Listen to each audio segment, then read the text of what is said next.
እግዚአብሔር ያዘዘን እንዲፈጽመው የነገረን እናት አባትህን አክብር ብሎ እናት አባቶቻችንን እንድናከብር አምላካችን እግዚአብሔር አዞናል። እናት አባትህን አክብር ካለ በኋላ ደግሞ እናት አባታችንን ስናከብር ምን እንደምናገኝ እዚያው ላይ ውጤቱን ነግሮናል። እናት አባትህን አክብር፣ እግዚአብሔር አምላክህ በሚሰጥ ምድር ላይ እድሜህ እንዲረዝም ብሎ ለእናት አባቱ የሚታዘዝ እናት አባቱን የሚያከብር የእናት የአባቱን ቃል የሚሰማ ትውልድ ወይም ልጅ እድሜው እንደሚረዝም በረከትን እንደሚያገኝ ይነግረናል። ዘጸአት ምዕራፍ 20 ቁጥር 12 ላይ እናት አባት የምንላቸው እንግዲህ በስጋ የወለዱን ብቻ አይደለም። በስጋ የወለዱን ብቻ እናት አባት ብለን በእነሱ ብቻ መወሰን የለብንም። እናት አባት የሚለውን እናት አባት የምንላቸው እንደ እናት እንደ አባት በሁለንተናዊ እድገታችን በጎ አስተዋጽኦ የሚያደርጉልን ሁሉ ለእኔና ለእናንተ እናት አባቶቻችን ናቸው። በሁለንተናዊ እድገታችን ለእኛ እድገት አስተዋጽኦ ያደረጉ አባቶች፣ እናቶች ለእኛ እናት አባታችን ናቸው። ሰው በምን ያድጋል ስንል በአካል ያድጋል፣ በአእምሮ ያድጋል፣ በጥበብ ያድጋል፣ በእምነት ያድጋል። በእነዚህ ያደገ ሰው ለሀገሩ የሚጠቅም ዜጋ፣ ለእምነቱ የበረታ የጠነከረ ይሆናል።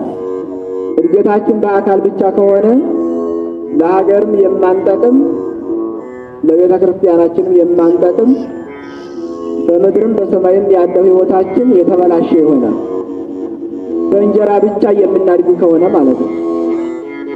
የአካል ግዝፈት፣ የአካል ማደግ እሱ አንደኛው የማደግ ምልክት ቢሆንም ሰው በአካሉ ብቻ ካደገ የሚጠበቅበትን ስራ ሊሰራ አይችልም። አንዳንድ ሰዎች የሆነ መጥፎ ድርጊት ሲፈጽሙ ስናያቸው የትልቅ ትንሽ ተብለው የሚሰደቡ ሰዎች አሉ አይደል? የትልቅ ትንሽ። አንዳንድ ደግሞ በአይምሯቸው የበሰሉ እግዚአብሔርን የሚፈሩ ሰውን የሚያከብሩ ከሆኑ ደግሞ ምን ይባላሉ?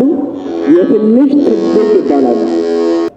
ስለዚህ የትልቅ ትንሽ፣ የትንሽ ትልቅ የሚያደርገን በአይምሮ ስናር በአካል አድገው ገዝተው ነጭ ፀጉር አብቅለው አስተሳሰባቸው ግን የወረደ ከሆነ ለሰውም ለእግዚአብሔርም የማይመች ሀሳብ ንግግር የሚያደርጉ ከሆነ የትልቅ ትንሽ ተብሎ ይመሰደባል። የትልቅ ትንሽ ተብሎ ከመተቸት እግዚአብሔር ይጠብቀን።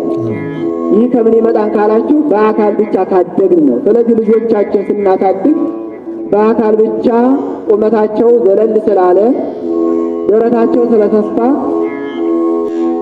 አካለ ቁመናቸው ስላደገ አደጉ ማለት አይደለም። በመጽሐፍ ቅዱስ የቅዱሳኑን እድገት ሲገልጽልን ወልቀ ሕፃን በጥበብ ወሞገስ በቅድመ እግዚአብሔር ወበቅድመ ሰብ ይላል። ሕፃኑ በሰውና በእግዚአብሔር ፊት በጥበብና በሞገስ አደገ ይላል። እንዲህ አይነቱ እድገት ነው እድገት የሚባለው። ስለዚህ በአካላችን፣ በአእምሯችን፣ በጥበብ፣ በእውቀት፣ በእምነት የምናድግ ከሆነ መልካም ፍሬ እናፈራለን። ስለዚህ እናት አባቶቻችን የምንላቸው በእነዚህ አራት የእድገት ደረጃችን በጎ አስተዋጽኦ ያደረጉልን እናት አባቶቻችን ብለን እንድናከብራቸው አምላካችን እግዚአብሔር በዚህ በኦሪት ዘጸአት ምዕራፍ 20 ቁጥር 12 ላይ አዞናል እንጂ እናት አባት የሚባሉት የወለዱ የሥጋ ወላጆቻችን ብቻ እንዳይደሉ ራቅ አድርገን እንድናስብ ያስፈልጋል። ስለዚህ በመልካም እድገታችን ላይ በጎ አስተዋጽኦ ያደረጉልን አባቶች የሥጋ አባቶችና የመንፈስ ወይም የመንፈስ ቅዱስ አባቶች ብለን በሁለት ከፍለን እናያቸዋለን። የሥጋ አባቶች የምንላቸው ወላጆቻችን፣ እናት አባታችን ወላጆች ተብለው ይከበራሉ፣ እንታዘዛቸዋለን። የወላጁ አባቶች እንዳሉን በዕብራውያን መልእክት ቅዱስ ጳውሎስ 12:9 ላይ ለወላጆቻችን ለሥጋ ወላጆቻችን የምንታዘዝ ከሆነ ለመንፈስ አባቶቻችንም እንደምን መታዘዝ አይገባንም ብሎ በሥጋ ለወለዱን እናት አባታችን እንደምንታዘዘው ሁሉ ከእግዚአብሔር ዘንድ አባት ሆነው የተሰጡን አባቶቻችንን መታዘዝ እንዳለብን ይነግረናል። ስለዚህ ወላጆቻችን የሥጋ ወላጆቻችን እንድናከብራቸው በዕብራውያን 12:9 ላይ ተሰጥቶናል። ወላጆች ለልጆች የመምጣት ምክንያት ናቸው። ልጆች የእግዚአብሔር ስጦታዎች ናቸው። ወላጆች ልጆችን በእነሱ ፈቃድ ያመጧቸውን አይቀበሏቸውም። መዝሙረኛው ክቡር ዳዊት በመዝሙር 126 ላይ እንደነገረን ናሁ ጸጋሁ ለእግዚአብሔር ውሉድ፣ እነሆ ልጆች የእግዚአብሔር ስጦታዎች ናቸው ይለናል። ልጆች የማን ስጦታዎች ናቸው አለ? የእግዚአብሔር ስጦታዎች ናቸው። ስለዚህ ልጅን ለወላጆች የሚሰጥ ማን ነው? እግዚአብሔር ነው። የእግዚአብሔርን ስጦታ ደግሞ የእግዚአብሔርን አደራ ደግሞ ከተቀበልን በኋላ እግዚአብሔር በሚወደው መንገድ ማሳደግ የወላጆች ድርሻ ነው። ስለዚህ ወላጆች ጥንዶች አንድ ስለሆኑ ብቻ ልጅ አይመጣም። ወላጆች ለልጆች መምጣት ምክንያት ናቸው እንጂ ልጆችን ለወላጆች ሰጥቶ ወላጆችን የሚባርክ በልጅ ማነው አለ መዝሙረኛው ክቡር ዳዊት? እግዚአብሔር ነው። እንደ ቁስ ዕቃ ከሱቅ እንደምንገዛው ልጆችን ገዝተን አናመጣቸው፣ ወይንም እንደ ሌሎቹ አዝሪት አትክልት ከመሬት አይበቅሉም። እግዚአብሔር የወላጆችን አብራክ ሲባርክ መልካም ትውልድ ለወላጆች ይሰጣል። መልካም ትውልድን ደግሞ ለማግኘት መልካም እናት አባት መሆን ይጠይቃል። ይስሐቅ መልካም ልጅ ነው አይደል? ለእግዚአብሔር መስዋዕት አድርጎ ሊሰዋው ወደ ተራራ ሲያወጣው የሚሰዋበትን ቢላዋ ተሸክሞ የሚወጣ መልካም ልጅ። ይህን መልካም ልጅ ያገኙ ወላጆች ምን ቢሆኑ ነው ከተባለ መልካም እናት አባት ቢሆኑ ነው። አብርሃም መልካም አባት ስለሆነ፣ ሳራ እናታችን መልካም እናት ስለሆነች መልካም ፍሬ አፈሩ። ለዚህ ነው ክርስቶስ አምላካችን በማቴዎስ ወንጌል ምዕራፍ 7 ሲያስተምረን መልካም ዛፍ መልካም ፍሬን ያፈራል ያለ። ስለዚህ ሁላችንም አሁን መልካም ልጅ እንድናወልድ በበጎ ስም ስማችንን የሚያስጠራ ለሀገርም ለወገንም ለቤተ ክርስቲያን የሚጠቅም ልጅ እንድናገኝ ከፈለግ መፈለጋችን ይታወቃል። ግን እኛም ጥሩ እናት አባት መሆን ይጠበቅብናል። እርሾ ያማረ ከሆነ ዳቦ ያማረ ይሆናል ይላል ደግሞ ጳውሎስ። እርሾው ከተበከለ ደግሞ ዳቦውም እንደዚያው ነው የሚሆነው አይደል? ለልጆቻችን እርሾዎች እኛ ነን። ልጆች እናት አባታቸውን መከተል ይፈልጋሉ። ሴት ልጅን እንደማን መሆን ትፈልጋለች ከተባለ እንደ እናት ማለቱ አይቀርም።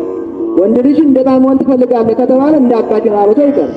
ስለዚህ ልጆቻችን የእኛን አብነት የእኛን አርአያ እንዲከተሉ ከፈለግ መልካም ልጆች እንዲሆኑ እኔና እናንተ መልካም እናት አባት ካልሆን ልጆቻችን ከማን ይቀዱታል?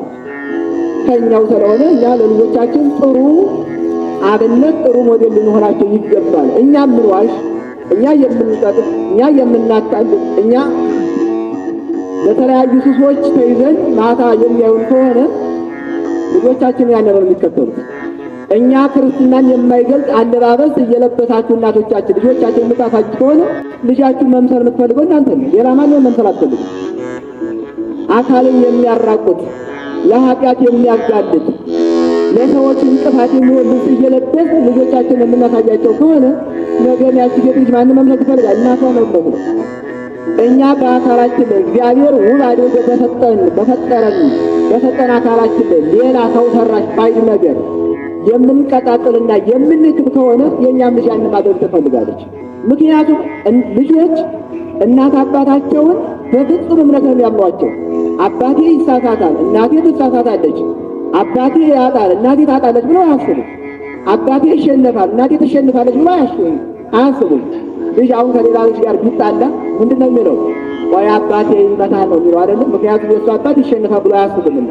ስለዚህ እኛ ለልጆቻችን በቃ የማንሳሳት የማናጠፋ ብለው ነው የሚያስቡን፣ በእምነታቸው የሚያምኑ። እናት አባትን ልጅ በጣም ያምናል። ልጆች እኛን ወላጆቻቸውን የሚያምኑንን ያህል እግዚአብሔርን ብናምነው ኑሮ መልካም ነበር፣ ግን አናምነው። አሁን አንድ ሕፃን ልጅ ከእናቱ እቅፍ ላይ ሆኖ ከአባቱ እቅፍ ላይ ሆኖ ይጥለኛም ብሎ ይጠራጠራል? አይጠራጠርም። በፍጹም ምንም አይጠራጠርም። እኛሳ የእግዚአብሔርን እጅ ያን ያህል እናምነዋለን? የእኛ ልጆች የእኛን ክንድ የሚያምኑትን ያህል የአባታችን የእግዚአብሔርን እጅ አይጠለንም ብለን እናምነዋለን? አያችሁ፣ እምነታችን አንዳንድ ጊዜ የሕፃን እምነት ቢያደርግልን መልካም ነው። ስለዚህ ለልጆቻችን መልካም አርአያ መሆን ያለብን የመጀመሪያ ደረጃ እናት አባቶች ነው። ስለዚህ ወላጆች ልጆችን ከእግዚአብሔር ዘንድ ይቀበላሉ። ከእግዚአብሔር ዘንድ የተቀበልናቸው ልጆች ግን በሥርዓተ ቤተክርስቲያን በሕገ እግዚአብሔር በትእዛዘ እግዚአብሔር ማሳደግ የወላጆች ድርሻ ነው። ልጆችን ሰርቶ ቀርቶ ማሳደግ በእግዚአብሔር ዘንድ ያሸልማል። ልጆችን ያለ ጥበብ ያለ ስርዓት ማሳደግ ደግሞ ያስጠይቃል፣ ያስቀጣል። ስለዚህ በእንጀራ ብቻ ማሳደግ ትርጉም የለውም እና ወላጆቻችንን ማክበር እንዳለብን ይነግራል። ሁለተኛ እናት አባት የምንላቸው የትውልድ አባት ማለት እያንዳንዱ የራሳችን የሆነ የመጣንበት የዘር ሐረግ አለ። ለምሳሌ አብርሃም ይስሐቅን፣ ይስሐቅ ያዕቆብን፣ ያዕቆብ ይሁዳን ወለደ። ይሁዳ ለ12ቱ ነገደ እስራኤል አባት ዋና ነው። ስለዚህ 12ቱ ነገድ ዋና አባታቸው ይሁዳ ነው። በይሁዳ ያ ሁሉ ዘር ይቆጠራል ማለት ነው። ስለዚህ የዘር ሐረግ ዋና ሆኖ የተቆጠረው ያም አባት ተብሎ ይቆጠራል። እገሌ ወለድ የምንለው ያም አባት ተብሎ ይጠራል ነው። ሁለተኛ። ሶስተኛ የሥጋ አባት አሳዳጊ ወይንም ሞግዚት። አንደኛ ቆሮንቶስ 4:15 አሳዳጊ የሆኑ አባቶችና እናቶች እናት አባት ተብለው ይጠራሉ። የሥጋ እናት አባት ተብለው እንደ እናት ሆነው ተንከባክበው የሚያሳድጉ መልካም ረዳቶች አሉ።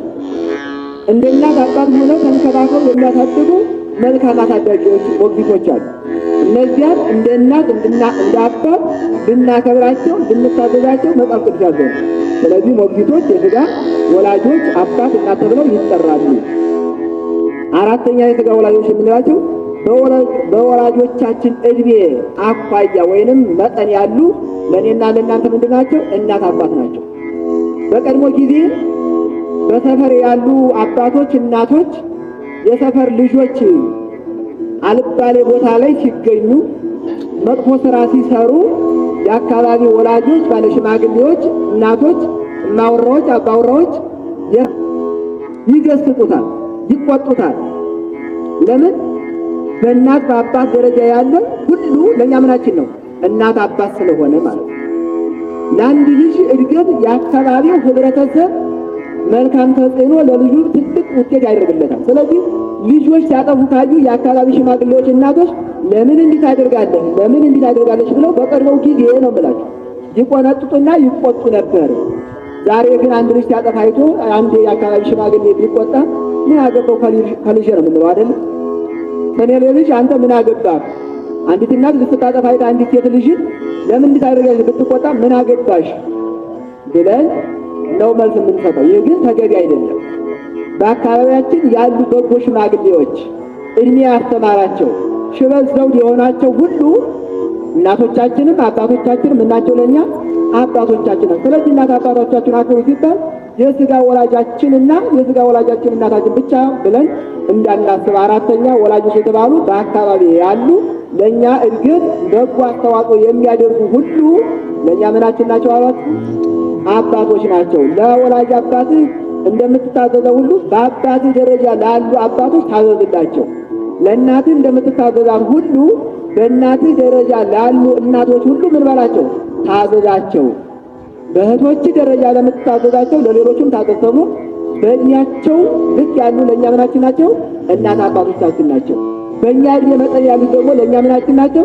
እህት ወንድሞቻችን ናቸው። ይህን ፍቅረ ቢጽ ከሚለው ላይ እንማረዋለን። ስለዚህ ማድረግ የምንችለው ፍቅረ ቢጽ የምትለው እነዚህ ነገር ስናደርግ ፍቅረ ቢጽን በተግባር ላይ እናውላታለን። ሌላ አምስተኛ ወላጅ የሥጋ ወላጆች የሚባሉ በሥጋ የሚመሩ ነው።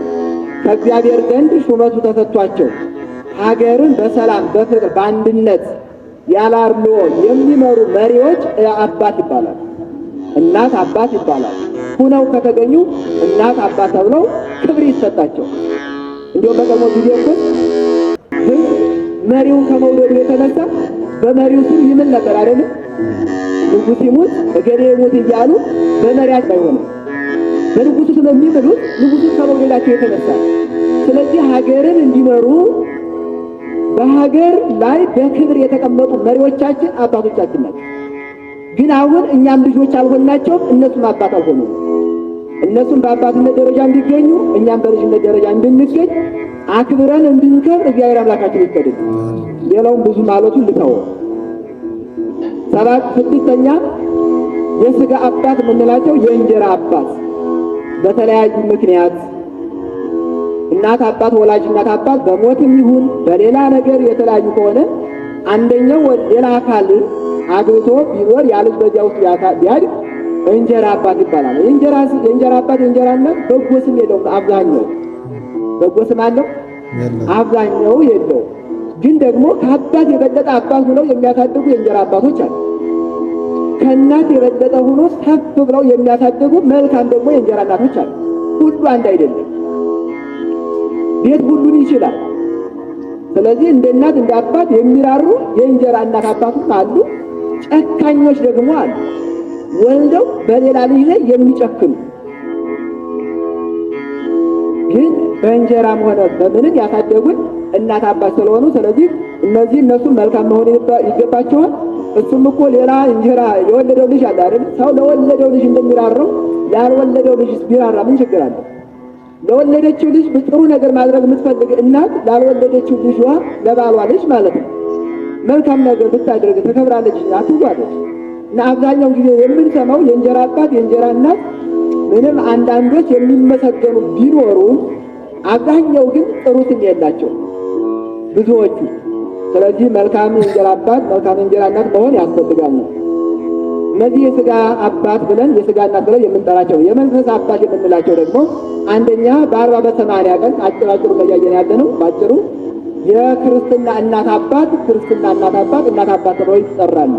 በ40 በ80 ቀን ወደ በአባቶቻችን በእናቶቻችን አማካኝነት ወደ ቅዱስ ቤተክርስቲያን ስንመጣ ሕፃኗን ወይም ሕፃኑን ዋስትና ወስደው አስተምረው መክረው ሃይማኖቱን እስከሚያውቅ አውቆ እስከሚመሰክር ድረስ ሃይማኖቱን ሊያሳውቁ ከወለዷቸው ልጆቻቸው ለይተው ላይመለከቱ ልክ ከእግዚአብሔር ዘንድ አደራውን የሚቀበሉ የክርስትና እናትና የክርስትና አባት እናት አባት ተብለው የመንፈስ አባት ተብለው ይጠራሉ።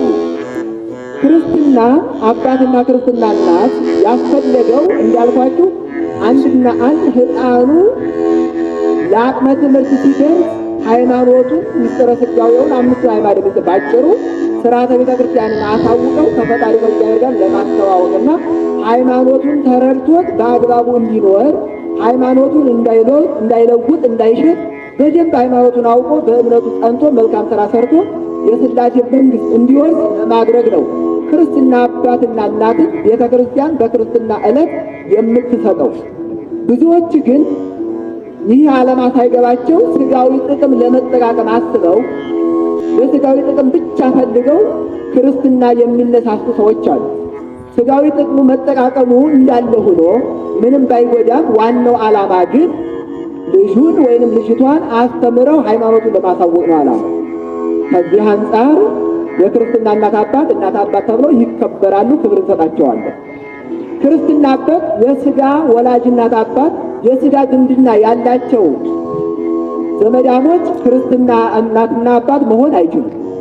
ከ7 ቤት በላይ ያሉ ሰዎች ክርስትና እናትና ክርስትና አባት መሆን ይገባቸዋል እንጂ የአክስት ልጅ ክርስትና እናት ማንሳት፣ የወንድም ልጅ ክርስትና ማንሳት የሚሞክሩ ሰዎች አሉ። ይህ ፈጽሞ ስህተት ነው። በክርስትና እናትና አባትነት ያልተዘመርነው ሰዎች እንዛመዳለን። በዝምድና ላይ ዝምድና አይደረብም፣ አይጨመርም። ስለዚህ የሥጋ ዘመድ የሆነችና የሥጋ ዘመድ የሆነ ከ7 በታች ከሆነ ዝምድናው ክርስትና መነሳሳት አይቻልም። ባጭሩ ከ7 ዓመት በላይ ያለ የሥጋ ዝምድና ያለው ነው የሚያነሳው እንጂ ዘመዳሞች የሆኑ ሰዎች ክርስትና አይነሳሱም። ይህን ማጤን ያስፈልጋል። ሁለተኛ የመንፈስ አባት ብለን የምንጠራው የቀለም አባት እናት አባት የሚወርሰው የሚጠፋውን ገንዘብ ሊያወርሱ ይችላሉ። የቀለም አባት ግን በመንፈሳዊም ሆነ በዓለማዊ ትምህርት የሚያስተምሩን የቀለም አባቶቻችን አባት ተብለው ይከበራሉ። እናት አባት እንዳልኳችሁ የሚጠፋ ቁስ ሊሰጡን ይችላሉ። የቀለም አባት ግን የማይጠፋ እድሜ ልካችንን የምንጠቀምበት የምንጠቅምበት መልካም የሆነ ሌባ የማይሰጠው ዘራፊ የማይዘርፈው እውቀትን የሰጡ መምህራን አባቶች፣ አስተማሪዎች አባት ተብለው ይከበራሉ።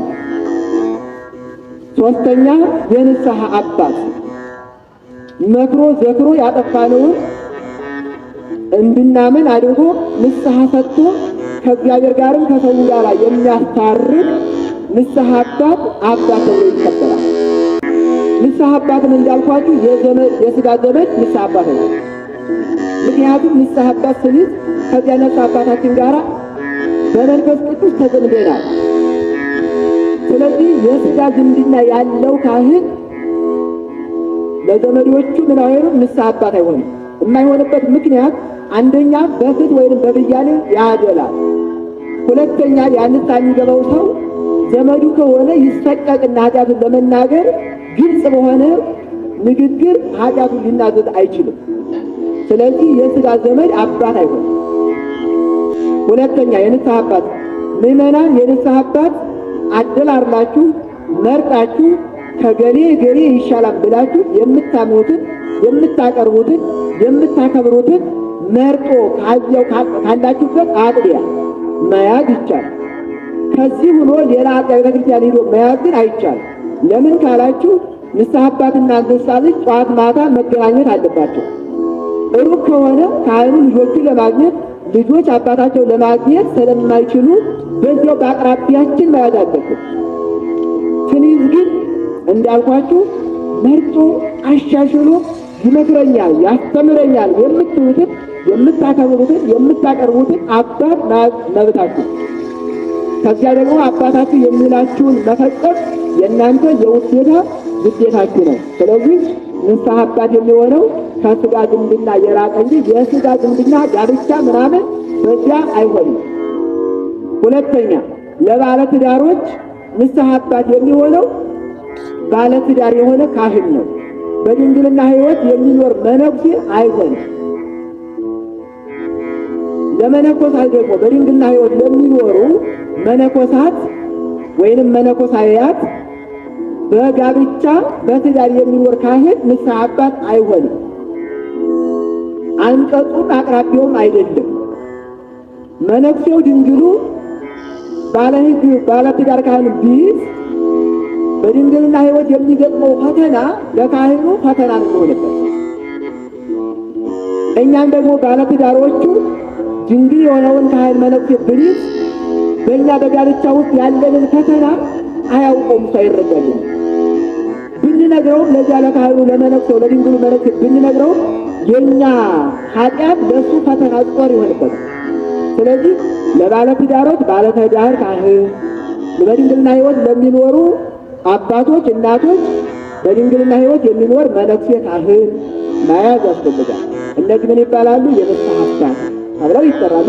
ስለዚህ የመንፈስ አባት አራተኛው የማንፈሰኛው እኔ ናቸው። ሌላው በቃል ኪዳናቸው የምንማጸንባቸው ተማጽነን የምንድንባቸው ቅዱሳን አባቶቻችን እናቶቻችን አባቶቻችን እንላቸዋለን። እንደነ አብርሃም ያሉትን እና አቡነ ተክለ ሃይማኖት እንላቸዋለን። አባታችን ተክለ ሃይማኖት፣ አቡነ ገብረ መንፈስ ቅዱስ አባታችን ገብረ መንፈስ ቅዱስ። ለምን ካላችሁ በቃል ኪዳናቸው ወልደውናል። አቡነ ተክለ ሃይማኖት፣ አቡነ ገብረ መንፈስ ቅዱስ በሥጋ የወለዷቸው ልጆች የሏቸው፣ በቃል ኪዳን ግን እኛን ወልደውናል። ስለዚህ ምን እንላቸዋለን? አባታችን ብለን እንጠራቸዋለን። የመንፈስ ቅዱስ አባቶቻችን ስለሆኑ በጸሎታቸው በበረከታቸው የሚባርኩን፣ በጸሎታቸው የሚጠብቁን፣ በቃል ኪዳናቸው የሚያስምሩን የሚያማልዱን ስለሆነ እነዚህ ምን እንላቸዋለን?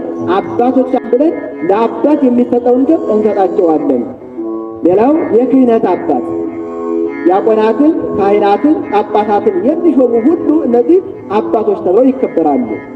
የመጨረሻው የቆብ አባት ሰዎች በድንግልና ሕይወት ቆይተው የሚመነኩሱ አሉ።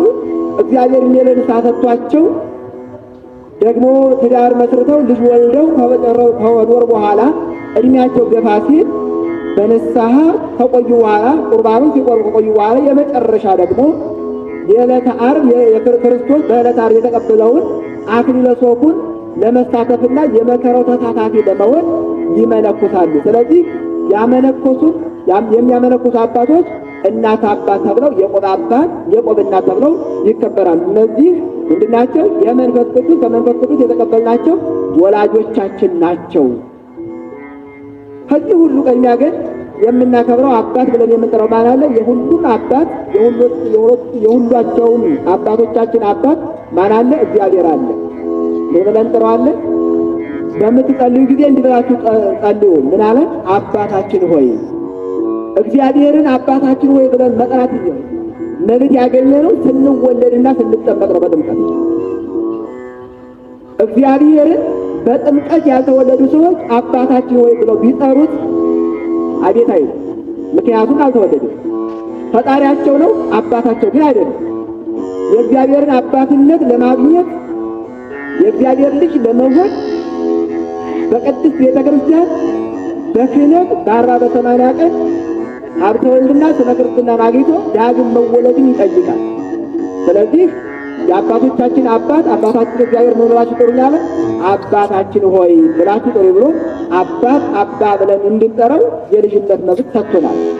ቤተ ክርስቲያን እናቱ ያልሆነች እግዚአብሔር አባቱ አይሆንም። ቤተ ክርስቲያን ስላችሁ በቤተ ክርስቲያን የሚጠሩ ብዙ አዳራሾች አሉ። በክርስቶስ ደም የተመሰረተችው በብፁዓን አባቶቻችን ቡራኬ የከበረችው የኦርቶዶክስ ተዋሕዶ ቤተ ክርስቲያን እናቱ ያልሆነች አጋዕዝተ ዓለም ሥላሴ አባቱ አይሆኑም። አባቱ ካልሆነ ደግሞ የአባቱን ርስት መንግሥተ ሰማያትን አያወርስም። ይህን ያልኩት እኔ ሳይሆን እግዚአብሔር ነው። ያመነ የተጠመቀ ይድናል፣ ያላመነ ያልተጠመቀ አይድንም። እውነት እውነት እልሃለሁ ሰው ዳግም ካልተወለደ በቀር የእግዚአብሔርን መንግሥት አያይም። የእግዚአብሔር ልጅ ለመሆን እግዚአብሔርን አባቴ ብሎ ለመጥራት ምን ያስፈልጋል? ዳግም መወለድ። ከምን? ከማኅፀነ ዮርዳኖስ ከአብርሃ ከመንፈስ ቅዱስ። ስለዚህ እነዚህን አባቶቻችን ምን በሉ ተባለ? አክብሩ ተባለ። ማክበር ማለት መውደድ፣ መታዘዝ፣ መርዳት፣ አለመቃለል፣ አለማናቅ። ልጄ ሆይ የአባትህ ዓይኖቹ በፈዘዙ ጊዜ ጉልበቱ በደከመ ጊዜ አትናቀው ይላል መጽሐፍ ቅዱስ። ዓይኖቹ ሲፈዙ ጉልበቶቹ ሲደክሙ አባትህን ምን አትበለው? አትናቅ፣ አታቃል። ማክበር፣ መታዘዝ፣ መውደድ፣ ማክበር፣ ፍላጎታቸውን አቅማችን በሚፈደው ልክ ማሟላት፣ ለእኛ ያደረጉትን አስተዋጽኦ ብድር መመለስ እንችል። ለወላጆቻችን ታዘዙ ስንባል የሚያመለክተው ምክራቸውን መስማት። ልጄ ሆይ ይላል በመጽሐፈ ምሳሌ ምዕራፍ 1 ቁጥር 8 ላይ ልጄ ሆይ የአባትህን ምክር ስማ። አሁን የእናት አባቱን ስም ምክር የማይሰማ የእናት አባቶቻችንን ምክርም እንዳንሰማ ደግሞ የሚጮሁ በየሚዲያው አሉ አይደል? እንደምትሰማቸው በቃ አንድ ልጅ እንዲያታደግ እየተባለ ማደግ የለበትም እሱ በፈለገው ዝም ብሎ ማደግ ያለበት ብለው ሲለፈልፍ ሰምታችኋል አይደል? ባለፈው እንዲያው ከፈጣሪ በታች ለልጅ አዋቂ ማን ነው? ከእናት አባት የቀረበ ሌላ አካል አለ? ስለዚህ ለልጅ ከእናት አባቱ የቀረበ ከፈጣሪ በታች ማንም ነው። ስለዚህ ልጆች ሆይ የእናት አባቶቻችን ምክር ብንሰማ እንጠቀማለን እንጂ አንጎዳ፣ እናተርፋለን እንጂ አንከስርም። እነሱ የውጭ ሀሳብ ተጭነው መጥተው መጥፎ ሀሳባቸውን እየረጩ ትውልድ ለማምከን ልጆች የወላጆቻቸውን ምክር ይህን አታድርግ ይህን አድርግ እየተባሉ ማደግ የለባቸውም። ሰምታችኋቸው አርላችያቸው ያለችው ልጅ በመቤታችን ላይ የስድብ አንደበቷን የከፈተችው በቃ ከዚህ ማነቁ መውጣት አለባቸው። እሷም አንጭሯት መጥቶ ነው ይሄን የምትናገረው። የራሳቸው ከልቡናቸው ያፈለቁት አይደለም የሚተነፍሱት መጥፎ ቢታት ከልቡናቸው ያመነጩት አይደለም። ገንዘብ ተሰጥቷቸው ከውጭ ተጭነው የመጡት ሀሳብ እንጂ ከልቡናቸው ያመነጩት አይደለም። ኢትዮጵያዊ ትውልድ ያንን ሀሳብ አያፈልቅም። ተጭነው መጥተው እነሱ የሰው መጥፎ ሀሳብ ተሸክመው መጥተው ትውልድ ለማምከን እየሰሩ ልጆች የእናት አባታቸውን ምክር መስማት መታሰር የለባቸውም እያሉ ትውልድ ለመጀት ትውልድ ለመቅበር በትውልድ ላይ መርዝ የሚነሰንሱ መስማት የለብንም። ምን አለ መጽሐፍ ቅዱስ? ከወርቅ የጠራው የእግዚአብሔር ቃል ምን አለ? ልጄ ሆይ የአባትህን ምክር ስማ ተብለናልና መስማት ነው የሚጠቅመው። ስለዚህ ማክበር ማለት የአባትን ምክር መስማት ነው። በችግራቸው ጊዜ የሚያስፈልጋቸውን ነገር ማድረግ። መጻጉዕን ክርስቶስ ከፈወሰ በኋላ ምንድን ነው ያለው? አልጋን ተሸክመህ ሂድ ነው ያለው አይደል? የተሸከሙንን እንድንሸከም እግዚአብሔር አዞናል። እናት አባታችን ተሸክመውናል። ተምረን ውጤት አግኝተን ለገንዘብ ያበቁን ምንድናቸው? ለስልጣን ያበቁን ማለት ወላጆቻችን ናቸው። እስከዚያ ድረስ ወላጅ እናት አባቶቻችን፣ የአካባቢያችን ሽማግሌዎቻችን፣ እናቶቻችን እኛን ተሸክመውናል። ሳይማሩ ያስተማሩልን፣ ሳይበሉ ያበሉልን፣ ሳይለብሱ ያለበሱን ወላጆቻችን ምን በሉ አለ? አልጋህን ተሸከም ማለት እናት አባትን እርዳ ማለት ነው። አልጋህን ተሸከም ማለት ያስተማረችን አገርህን ጥቀም፣ በተማርከው ትምህርት አገርህን አልማ እንጂ አገርህን አታፍርስ ማለት ነው። የተሸከመችን አልጋ ተሸከም ማለት እየቆመች እየጸለየች ከእግዚአብሔር ጋር እያማለደች ለእውቀት ለደረጃ ያበቃችን ቤተክርስቲያንን ባለ እውቀት እርዳት ማለት ነው። አልጋ መሸከም ማለት ይህ ብዙ የተሸከሙን ላለንበት ደረጃ ያበቁን ብዙ ዋጋ የከፈሏል። እነዚያን አዝወን መሸከም ስንችል ነው እድገታችን የሚታወቀው። ታላቅ ወንድም እድገቱ የሚታወቀው ታናሽ ወንድሙ ሲያዝም ሲበረታ ነው። እኛም የተሸከሙንን ስንሸከም ሀገራችንን የተሸከመችን እናታችንን ከሰውነት ተወራቅ ወጥታ ጠቁራ ከስታ ያልበላችውን አብልታ ያለበሰችውን አልብሳ ያሳደገችን እናታችንን ለእውቀት ለደረጃ ታበቃን እናቱን ዝቅ አድርጎ የሚመለከት ተምሮ ያልተማረ ሰው እናያለን። ይህ ግን አለመማርን የሚያመለክት ነው። እዚህ እናት አባትን ማክበር ማለት በእነዚህ ደረጃ ማገዝ ነው። ይሁን እንጂ ለእናት አባቶቻችን እንድንታዘዝ ከታዘዙ ዘንድ ለእናት አባቶቻችን የምንታዘዘው እግዚአብሔር በሚፈቅደው በኩል ነው የምንታዘዘው። እናት አባቶቻችን ሆኖ ሌሎች አባቶች ያልናቸው አሁን ከእግዚአብሔር ትእዛዝ የሚያወጣ ከእግዚአብሔር ፈቃድ የሚያወጣ ትእዛዝ ቢያዝን መታዘዝ የለብንም። ከእግዚአብሔር ይልቅ ለወላጆቻችን አባት ላልናቸው እግዚአብሔር በማይወደው መልኩ ግን መታዘዝ የለብንም። የምንታዘዛቸው ከእግዚአብሔር ፈቃድ የማይወጣ ትእዛዝ እስካዘዝን ድረስ ነው። ከእግዚአብሔር ትእዛዝ ከእምነታችን ከትውፊታችን ከቀኖናችን ጋር የሚጣረስ ወይም የሚጣላ ትእዛዝ ቢያዝን አንቀበልም። ምክንያቱም ክርስቶስ አምላካችን ብሏል፣ ከኔ ይልቅ እናት አባቱን የሚወድ ከኔ ይልቅ ልጆቹን የሚወድ ከኔ ይልቅ ሚስቱን የወደደ ከኔ ይልቅ ባሏን የወደደች ሴት ለእኔ ልኮን አይችልም ማለት እግዚአብሔር የሚወደውን ስራ ትተን እግዚአብሔር የሚጠራውን ስራ ለዚያ ሰው ስንል የምንሰራ ከሆነ ከእግዚአብሔር ይልቅ ያንን ሰው ያንን አካል ወደድን ማለት ነው። ያ ከሆነ ደግሞ ለእግዚአብሔር መታዘዝ አልቻልንም። ለእግዚአብሔር ካልታዘዝ ደግሞ ከሱ ፍቅር ከሱ አንድነት እንለያለን። ስለዚህ ልጆች ለወላጆቻችን የምንታዘዘው በእግዚአብሔር ትእዛዝ እስካዘዙን ድረስ ነው። ሐዋርያው ቅዱስ ጳውሎስ በኤፌሶን መልእክቱ ምዕራፍ 6 ቁጥር 1 ላይ ልጆች ሆይ ለወላጆቻችሁ በጌታ ታዘዙ። ልጆች ሆይ ለወላጆቻችሁ በጌታ ምን በሉ? ታዘዙ። እግዚአብሔር በፈቀደው ትእዛዝ ታዘዙ ማለት ነው። ለምሳሌ አባታችን ወይም እናታችን ከሕገ እግዚአብሔር ጋር የማይስማማ ትእዛዝ እንድናደርግላት ብታዘዝ ምን አንልም? አንታዘዝ። ምክንያቱም የሰውን ትእዛዝ ከመፈጸም የእግዚአብሔር ትእዛዝ መፈጸም የተሻለ ነውና። የኔ ያልሆነውን ነገር አምጣ ብላ ብታዘኝ፣ የኔ ያልሆነውን ነገር አድርግ ብሎ አባቴ ቢያዘኝ፣ ያ ነገር ደግሞ ኃጢአት ከሆነ ማንን ልስማ? እግዚአብሔር ልስማ ወይስ የሥጋ ወላጅን? እግዚአብሔር መስማት ይገባል። በሐዋርያት ሥራ ምዕራፍ 5 ቁጥር 29 ላይ ይህይሰነ ናድሉ ለእግዚአብሔር እንናድሎ ለሰው፣ ለሰው ከመታዘዝ ለእግዚአብሔር መታዘዝ ይገባል ተብሏል። ስለዚህ ልጆች ለወላጆቻችን የምንታዘዘው በእግዚአብሔር ትእዛዝ እስካዘዙን ድረስ ነው። ከእግዚአብሔር ትእዛዝ ከእግዚአብሔር ሕግ የሚያወጣ ትእዛዝ ግን ካዘዙን ምን አንልም? አንታዘዝም። ምክንያቱም ከሥጋ ወላጆቻችን እግዚአብሔር ይበልጣልና። በተሰጠህ እድሜ በተሰጠ ምድር እድሜህን እንዲረዝምልን ስንታዘዝ እድሜያችን ይረዝማል፣ በረከት እናገኛለን። በምድር በሰላም በጤና በፍቅር ይኖራለን። ሰውን ይወደናል፣ እግዚአብሔርን ይወደናል። ታላላቆቻችንን ስናከብር ግን አሁን ያሁኑ ትውልድ ታላቁን ያከብራል።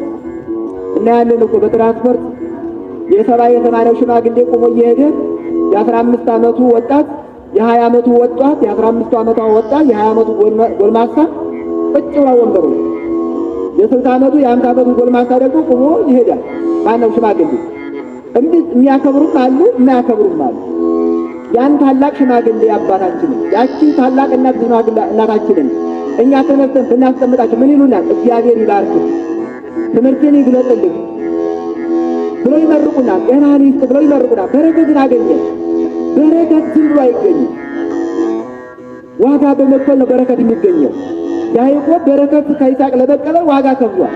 ስለዚህ ሳናውቀው በረከት እናገኛለን፣ ሳናውቀው ደግሞ እንረገማለን። ስለዚህ እንዳልኳችሁ ወላጅ አባት የተባለው ወላጅ አባት ሳይሆን በአባቶቻችን ደረጃ ያሉት አባቶቻችን ናቸውና በትራንስፖርት የምናገኛቸውን አባቶቻችንን አክብረን በረከት እንድናገኝ እግዚአብሔር አምላካችን ማስተዋሉን ያድለን። ስለዚህ በምድር ስንኖር ምን እናገኛለን? በረከት፣ ምርቃትን፣ እድሜያችንን ይረዝማል፣ በረከት እናገኛለን። በመንግሥተ ሰማያት ምን እናገኛለን? የዘላለም ሕይወትን እናገኛለን። ምን ካል ታላላቆቻችን አባቶቻችን እናቶቻችን ካከበርን። ስለዚህ የልጆች ድርሻ ይህ ነው። ልጆች ወላጆቻቸውን ማክበር እንዳለባቸው ከተነገረ ደግሞ ወላጆች ደግሞ ልጆቻቸውን በስራ ቀጥተው ማሳደግ ይኖርባቸው። ለዚች ሀገር መልካም ትውልድ ለማፍራት ወላጆች ትልቁን ሚና መጫወት አለባቸው። ስለዚህ ልጆች ለወላጆቻቸው እንዲታዘዙ ሆኖ ለማሳደግ የወላጆች ድርሻ ትልቁን ቦታ ይይዛል።